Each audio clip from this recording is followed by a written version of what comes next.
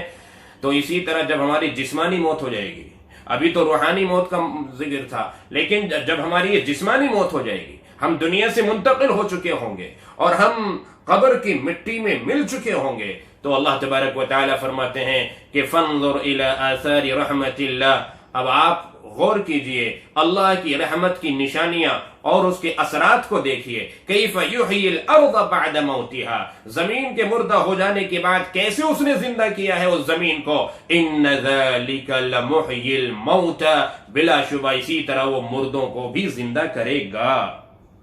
جب جسمانی موت ہماری آ چکی ہوگی تو قبر سے ہمیں وہ اسی طرح دوبارہ نکالے گا، یہ اللہ رب العزت کا وعدہ ہے۔ اور ان ذلک وہو علی کل شیء قدیر، وہ ہر چیز پر قادر ہے، اس کے لیے کوئی مشکل نہیں۔ لوگوں کے مر جانے کے بعد، لوگوں کے زمین میں مٹی میں ریزہ ریزہ ہو جانے کے بعد، مل جانے کے بعد پھر دوبارہ انہی جسموں کو زندہ کرنا، اس کے لیے کوئی مشکل کام نہیں ہے۔ جیسے روحانی موت کے بعد نئی زندگی دی، ایسی جسمانی موت کے بعد بھی وہ دوبارہ زندگی دے گا، آخرت میں اٹھائے گا، میدان محشر میں لائے گا، جمع کرے گا، سب کو اکٹھا کرے گا ایک جگہ پر۔ یہ اللہ تبارک و تعالیٰ کا وعدہ ہے، ایسا دن ضرور آئے گا۔ تو بھائی اب یہ دیکھیے اللہ نے کتنے بہترین طریقے سے ہمیں ایک لوجکلی سمجھایا ہے، ایک بہترین لوجک ہمیں دیا ہے، یعنی جو چیز ہم دیکھ رہے ہیں، جس چیز کا ہم رات دن تجربہ کر رہے ہیں، کم از کم اس میں غور و فکر کر کے ہم ان چیزوں کو سمجھ لیں۔ ایک تو آپ صلی اللہ علیہ وسلم کی نبوت اور آپ کی تعلیمات کو سمجھ لیں کہ آپ اور آپ کی تعلیمات ہم سب کے لیے رحمت ہیں، اور ہماری روحانی موت کے بعد ہمیں ایک نئی زندگی ان سے ملی ہے، پوری دنیا اس سے فیضیاب ہوئی ہے۔ اور ایسے ہی جیسے اللہ تبارک و تعالیٰ بارش برسانے کے بعد مردہ زمین میں جان پیدا کر رہے ہیں اور اس میں سے اللہ تبارک و تعالیٰ فصلوں کو نکال رہے ہیں، اسی طریقے سے اللہ تبارک و تعالیٰ قیامت آنے کے بعد یعنی سب دنیا سے جا چکے ہوں گے، سب مر چکے ہوں گے، ختم ہو چکے ہوں گے، تو اللہ تبارک و تعالی قیامت کے دن آدم علیہ السلام سے لے کر اور دنیا کے اخیر تک جتنے بھی لوگ اس دنیا کے اندر آئے ہیں، جتنے بھی انسان آئے ہیں، جنات آئے ہیں، جانور آئے ہیں، ان سب کو اللہ تبارک و تعالی اسی طریقے سے دوبارہ زندہ کریں گے، اور یہ اللہ کے لیے کوئی مشکل نہیں ہے۔ اللہ تبارک و تعالی اس پر قادر ہے، اللہ کے لیے بہت آسان ہے، اللہ جو چاہے کر سکتے ہیں، اس کے لیے کوئی مشکل نہیں۔ جس نے اس دنیا کو پہلی دفعہ بنایا، دوبارہ بھی اس انسان کو وجود بخشنا اس کے لیے کوئی مشکل نہیں۔ جس نے پہلی دفعہ اس انسان کو بنایا تو دوبارہ بھی اس کو وجود بخشنا اس کے لیے کوئی مشکل نہیں ہے۔ اللہ تبارک و تعالی ہمیں ان آیتوں سے عبرت اور سبق حاصل کرنے کی توفیق عطا فرمائے، اپنے ایمان میں تازگی پیدا کرنے کی توفیق عطا فرمائے، ہمارا آپ صلی اللہ علیہ وسلم پر ایمان اور یقین اللہ مضبوط فرمائے، اور عقیدہ آخرت جو ریڑھ کی ہڈی ہے اللہ پاک اس کے اندر زیادہ سے زیادہ ہمیں مضبوطی لانے کی اور اس کو پختہ کرنے کی توفیق عطا فرمائے۔ السلام علیکم۔